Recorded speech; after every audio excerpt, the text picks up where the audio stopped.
आकाशवाणी मुंबई. मी शैलेश मोहिते आणि मी तुषार पवार. प्रादेशिक बातम्या देत आहोत. ठळक बातम्या. प्रधानमंत्री नरेंद्र मोदी यांच्या हस्ते पुणे मेट्रो प्रकल्पाचं उद्घाटन. देशाच्या विकासात महाराष्ट्राचा वाटा मोठा असल्याचं प्रधानमंत्र्यांचं प्रतिपादन. विदर्भात विपुल प्रमाणात असलेल्या खनिज आणि जंगलसंपत्तीवर आधारित उद्योग स्थापन व्हावेत अशी केंद्रीय मंत्री नितीन गडकरी यांची अपेक्षा. मोहाली इथं सुरू असलेल्या पहिल्या कसोटी क्रिकेट सामन्यात फॉलोऑननंतर श्रीलंकेचा संघ पराभवाच्या छायेत. न्यूझीलंडमध्ये सुरू असलेल्या क्रिकेट महिला विश्वचषक स्पर्धेत पाकिस्तानवर 107 धावांनी मात करत भारताची विजयी सलामी. आणि युक्रेनमध्ये अडकलेल्या 182 भारतीयांना घेऊन विशेष विमान मुंबईत, तर 210 नागरिकांना घेऊन भारतीय हवाई दलाचं विमान दिल्लीत पोचलं. आणखी 13 विमानं युक्रेनमध्ये अडकलेल्या 2500 भारतीयांना आज मायदेशी आणणार. आम्ही आमच्या श्रोत्यांना आवाहन करतो की सगळ्यांनी कोविड-19 पासून सुरक्षित राहावं आणि त्यासाठी आपल्याला 4 साध्या गोष्टींचंच पालन करायचं आहे. संपूर्ण लसीकरण, मुखपट्टीचा वापर, सुरक्षित अंतर आणि हात तसंच चेहऱ्याची स्वच्छता. आता ऐकूया बातम्या विस्तारानं. प्रधानमंत्री नरेंद्र मोदी यांनी आज पुणे मेट्रो प्रकल्पाचं उद्घाटन केलं. एकूण 32 किलोमीटरपेक्षा जास्त लांबीच्या या प्रकल्पातल्या 12 किलोमीटर लांबीच्या खंडाचं उद्घाटन त्यांच्या हस्ते झालं. हा संपूर्ण प्रकल्प 11,400 कोटी रुपयांचा आहे. प्रधानमंत्र्यांनी गरवारे मेट्रो स्थानकात आयोजित प्रदर्शनाचंही आज उद्घाटन केलं. तिथून आनंदनगर मेट्रो स्थानकापर्यंत त्यांनी मेट्रो प्रवासही केला. पुणे शहरातल्या प्रवासासाठी जागतिक दर्जाच्या पायाभूत सुविधा पुरवायच्या प्रयत्नांचा भाग म्हणून हा मेट्रो रेल्वे प्रकल्प सुरू केला आहे. त्याची पायाभरणी 24 डिसेंबर 2016 प्रधानमंत्री मोदी यांनीच केली होती. या कार्यक्रमासाठी आज सकाळी पुण्यात पोहोचल्यानंतर प्रधानमंत्र्यांनी पुणे महानगरपालिकेच्या प्रांगणात उभारलेल्या छत्रपती शिवाजी महाराज यांच्या पुतळ्याचं अनावरण केलं. गनमेटलमध्ये तयार केलेल्या या पुतळ्याची उंची 9.5 फूट असून त्यासाठी 1,850 किलो गनमेटल वापरलं आहे. आज प्रधानमंत्र्यांच्या हस्ते पुण्यातल्या विविध विकास प्रकल्पांची पायाभरणी आणि उद्घाटनही झालं. MIT महाविद्यालयाच्या मैदानावर आयोजित कार्यक्रमात बोलताना प्रधानमंत्र्यांनी सांगितलं की देशाच्या विकासात महाराष्ट्राचा वाटा मोठा आहे. राज्यात मेट्रो जाळ्याचा विस्तार झपाट्यानं होत आहे. पुणे मेट्रो रेल्वे चालवण्यासाठी सौर ऊर्जेचा वापर केला आहे. त्यामुळे कार्बन उत्सर्जन कमी होईल. प्रत्येक शहरात जास्तीत जास्त हरित वाहतूक व्यवस्था हे सरकारचं ध्येय आहे, असं ते म्हणाले. विदर्भात खनिज आणि जंगलसंपत्ती विपुल प्रमाणात असून यावर आधारित पोलाद, मँगॅनीजचे कारखाने तसंच उद्योग स्थापन झाले पाहिजेत असं केंद्रीय मंत्री नितीन गडकरी यांनी म्हटलं आहे.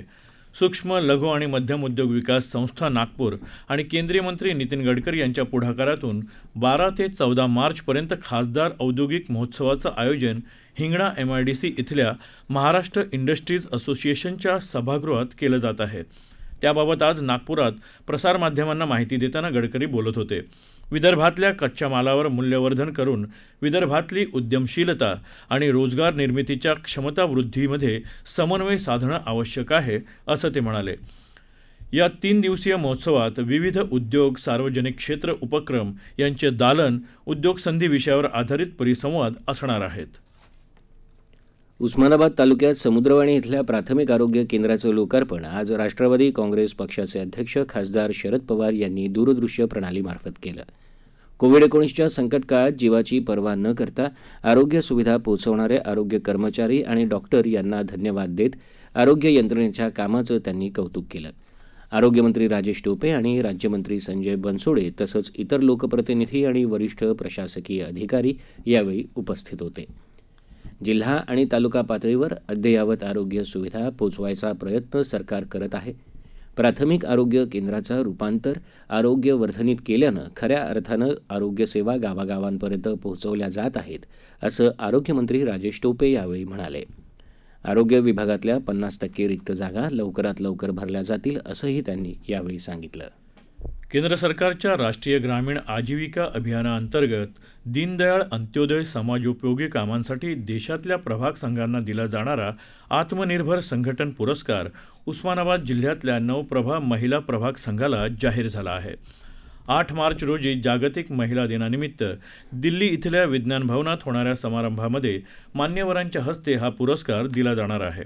उस्मानाबाद जिल्ह्यात लोहारा तालुक्यातल्या जेवळी प्रभागात 7 ग्रामपंचायती आणि 9 गावांमध्ये मागास आणि वंचित घटकांच्या एकूण 275 स्वयंसहाय्यता गटांची स्थापना करण्यात आली आहे.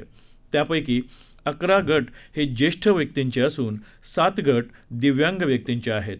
तसंच स्वयंसहाय्यता गटांचं गाव पातळीवर संघटन म्हणून 12 ग्रामसंघांची स्थापना करण्यात आली आहे.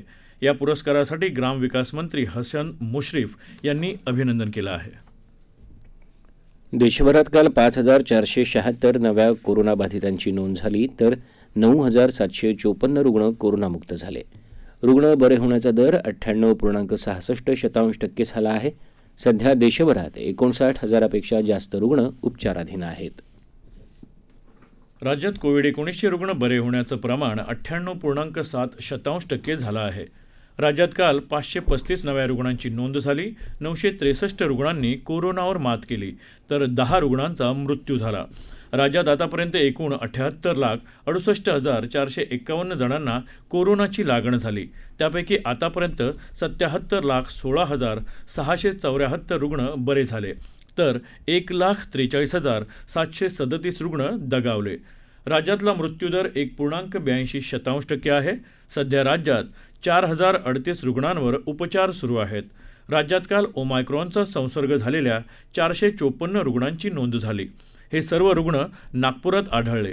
राज्यात आतापर्यंत एकूण 5,665 ओमायक्रॉन बाधित रुग्णांची नोंद झाली. त्यापैकी आतापर्यंत 4,733 रुग्ण बरे झाले आहेत. मुंबईत काल 65 नव्या कोरोना रुग्णांची नोंद झाली. त्यापैकी 57 रुग्णांमध्ये कसलीही लक्षणं नाहीत. 8 रुग्णांना उपचारासाठी रुग्णालयात दाखल करावं लागलं. काल 89 रुग्ण बरे झाले. एकाही रुग्णाच्या मृत्यूची नोंद झाली नाही. सध्या 576 रुग्ण उपचार घेत आहेत. मुंबईत रुग्ण बरे होण्याचा दर 98% असून रुग्ण दुपटीचा कालावधी 5,983 दिवसांवर गेला आहे.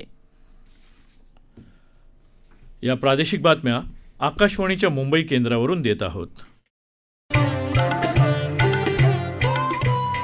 कोविड-19 से बचाव और सुरक्षित रहने के 3 उपाय. मास्क लगाएं, 2 गज दूरी है जरूरी, सुरक्षित दूरी रखें, हाथ और मुंह साफ रखें. प्रादेशिक बातमीपत्रात आपलं पुन्हा एकदा स्वागत. भारत आणि श्रीलंका यांच्यातल्या कसोटी क्रिकेट मालिकेत मोहाली इथं सुरू असलेल्या पहिल्या सामन्यात श्रीलंकेचा पहिला डाव 174 धावात आटोपल्यानं त्यांच्यावर फॉलो ऑनची नामुष्की ओढवली असून श्रीलंकेचा संघ पराभवाच्या छायेत आहे. भारतानं काल आपला पहिला डाव 8 बाद 574 धावांवर घोषित केला. रवींद्र जडेजाच्या नाबाद 175 धावांचं त्यात मोठं योगदान आहे. रिषभ पंतनं 96, आर अश्विननं 61 तर हनुमा विहारीनं 58 धावांचं योगदान दिलं. श्रीलंकेच्या पहिल्या डावात पुथुम निसंकाच्या नाबाद 61 धावांचा अपवाद वगळता त्यांच्या इतर कोणत्याही खेळाडूला चांगली कामगिरी करता आली नाही. धनंजय डिसिल्वा 1 तर डिक्वेला 2 धावा काढून तंबूत परतले. 4 खेळाडू शून्यावर बाद झाले. रवींद्र जडेजानं 5 गडी बाद केले. बुमराह आणि अश्विननं प्रत्येकी 2 तर शमीनं 1 बळी मिळवला. दुसऱ्या डावात शेवटची बातमी हाती आली तेव्हा श्रीलंकेचा 7 बाद 138 धावा झाल्या होत्या. न्यूझीलंडमध्ये सुरू असलेल्या महिला क्रिकेट विश्वचषक स्पर्धेत आज भारतानं पाकिस्तान विरुद्धचा आपला सलामीचा सामना 107 धावांनी जिंकला. आजच्या सामन्यात भारतानं नाणेफेक जिंकून पहिली फलंदाजी करायचा निर्णय घेतला. त्यानंतर सलामीला आलेली स्मृती मंधाना हिच्यासह स्नेहा राणा आणि पूजा वस्त्रकार यांच्या अर्धशतकी खेळींच्या जोरावर भारतानं निर्धारित 50 षटकांमध्ये 7 गडी बाद 244 धावा केल्या. या धावसंख्येचा पाठलाग करताना पाकिस्तानचा संपूर्ण संघ 43 षटकांमध्ये 137 धावांतच माघारी परतला. भारताच्या राजेश्वरी गायकवाड हिनं 4, झुलन गोस्वामी आणि स्नेहा राणा यांनी प्रत्येकी 2 तर मेघना सिंग आणि दीप्ती शर्मा यांनी प्रत्येकी 1 गडी बाद केला. पूजा वस्त्रकार हिला सामनावीराच्या पुरस्कारानं गौरवलं गेलं. स्पर्धेतला भारताचा पुढचा सामना येत्या 10 मार्चला न्यूझीलंडसोबत होणार आहे. युक्रेनमध्ये अडकलेल्या भारतीयांना घेऊन ऑपरेशन गंगा अंतर्गत विशेष विमान आज पहाटे मुंबईत पोचलं. रोमानियाची राजधानी बुखारेस्ट इथून निघालेल्या या विमानातून 182 भारतीय मायदेशी परतले आहेत. केंद्रीय पंचायत राज राज्यमंत्री कपिल पाटील यांनी त्यांचं विमानतळावर स्वागत केलं. 210 भारतीय नागरिकांना घेऊन भारतीय हवाई दलाचं एक विमान दिल्लीजवळच्या हिंडन विमानतळावर आज सकाळी पोचलं. आणखी 13 विमानं युक्रेनमध्ये अडकलेल्या 2,500 भारतीयांना घेऊन आज भारतात येणार असल्याचं परराष्ट्र मंत्री एस जयशंकर यांनी सांगितलं. ऑपरेशन गंगा अंतर्गत याआधीच 13,000पेक्षा जास्त भारतीयांना मायदेशी परत आणलं असल्याची माहिती परराष्ट्र मंत्रालयाचे प्रवक्ते अरिंदम बागची यांनी दिली आहे. खार्किवमधली स्थिती गेल्या काही दिवसात गंभीर झाली असल्यानं तिथल्या बहुतांश भारतीयांना खार्किव शहर सोडलं आहे. युक्रेनमधल्या सुमी या भागावर आता जास्त भर द्यावा लागणार आहे. तिथल्या विद्यार्थ्यांचं स्थलांतर करण्यासाठी भारत सर्व संबंधितांच्या संपर्कात असून त्यासाठी युद्धविराम हा सगळ्यात चांगला पर्याय आहे. भारतीय विद्यार्थ्यांना स्थलांतरासाठी सुरक्षित मार्ग मिळावा यासाठी स्थानिक पातळीवर युद्धविराम करण्यासाठी भारत रशिया आणि युक्रेनवर दबाव आणत असल्याचं बागची यांनी सांगितलं. दरम्यान पिसोचीनमधून सर्व भारतीयांना हलवलं असून त्यांच्या प्रवासादरम्यान आपण सातत्यानं त्यांच्या संपर्कात असल्याचं भारतीय दूतावासानं सांगितलं आहे. विविध क्षेत्रात उल्लेखनीय कामगिरी करणाऱ्या महिलांना राज्य महिला आयोगाच्या वतीनं आदिशक्ती प्रेरणा पुरस्कार देऊन गौरवलं जाणार आहे. सन्मानचिन्ह, शाल, श्रीफळ असं या पुरस्काराचं स्वरूप असेल. यावेळी संपूर्ण राज्यातल्या महिलांसाठी सार्वजनिक आरोग्य विभाग आणि राज्य महिला आयोग यांच्या संयुक्त विद्यमानं राबवण्यात येणाऱ्या उपक्रमांची घोषणा केली जाणार आहे. जागतिक महिला दिनी मुंबईत हा कार्यक्रम होणार असल्याची माहिती आयोगाच्या जनसंपर्क अधिकाऱ्यांनी दिली. टेस्ट ट्यूब बेबीचा देशातला पहिला यशस्वी प्रयोग केलेल्या प्रसूतीतज्ञ डॉक्टर इंदिरा हिंदुजा या कार्यक्रमाच्या प्रमुख पाहुण्या असतील. देशव्यापी कोविड प्रतिबंधक लसीकरण मोहिमेत आतापर्यंत 178 कोटी 78 लाखापेक्षा जास्त मात्रा लाभार्थ्यांना दिल्या आहेत. त्यात 80 कोटी 11 लाखापेक्षा जास्त नागरिकांना 2 मात्रा मिळाल्या आहेत, तर 1 कोटी 94 लाखापेक्षा जास्त पात्र लाभार्थ्यांनी वर्धक मात्रा घेतल्या आहे. 15 ते 18 वर्ष वयोगटातल्या लाभार्थ्यांना 8 कोटी 62 लाखापेक्षा जास्त मात्रा मिळाल्या आहेत. आज सकाळपासून 2,76,000पेक्षा जास्त नागरिकांचं लसीकरण झालं. राज्यात आज सकाळपासून 6,000पेक्षा जास्त नागरिकांचं लसीकरण झालं आहे. त्यामुळे आतापर्यंत लाभार्थ्यांना दिलेल्या मात्रांची एकूण संख्या सुमारे 15 कोटी 65 लाखाच्या वर गेली आहे. त्यात 6 कोटी 75 लाखापेक्षा जास्त नागरिकांना लशींच्या 2 मात्रा मिळाल्या आहेत, तर 15,66,000पेक्षा जास्त पात्र लाभार्थ्यांना वर्धक मात्रा मिळाल्या आहे. 15 ते 18 वर्ष वयोगटातल्या लाभार्थ्यांना एकूण 56,26,000पेक्षा जास्त मात्रा मिळाल्या आहेत. केंद्र सरकारनं राज्य आणि केंद्रशासित प्रदेशांना आतापर्यंत कोविड प्रतिबंधक लसींच्या 179 कोटी 61 लाखापेक्षा जास्त मात्रा मोफत पुरवल्या आहेत. त्यापैकी अद्याप न वापरलेल्या 15 कोटी 54 लाखापेक्षा जास्त मात्रा राज्य आणि केंद्रशासित प्रदेशांकडे उपलब्ध असल्याचं केंद्रीय आरोग्य मंत्रालयानं कळवलं आहे. स्पुटनिक लाईट या लशीच्या वर्धक मात्रा म्हणून 3ऱ्या टप्प्यातल्या चाचणीला परवानगी देण्याची शिफारस संबंधित सरकारी समितीनं केली आहे. अंतिम मंजुरीसाठी ही शिफारस औषध महानियंत्रकाकडे पाठवली आहे. विशिष्ट नियामक तरतुदीच्या अधीन राहून स्पुटनिकला लाईट या लशीचे भारतात आणीबाणीच्या प्रसंगी वापर करायला औषध महानियंत्रकांनी परवानगी दिली आहे. स्वातंत्र्याच्या अमृत महोत्सवी वर्षानिमित्त आकाशवाणी मुंबईच्या प्रादेशिक वृत्त विभागानं विशेष कार्यक्रमाचं आयोजन केलं आहे. ऐकूयात एक आवाहन. आकाशवाणी मुंबईचा प्रादेशिक वृत्त विभाग सादर करत आहे लढा भारतीय स्वातंत्र्याचा. गुलामगिरीचं जोखड झुगारून देण्यासाठी प्रत्येक भारतीयानं प्राणाची बाजी लावली.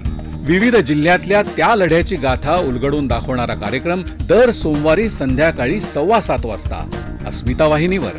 जरूर ऐका विशेष कार्यक्रम लढा भारतीय स्वातंत्र्याचा.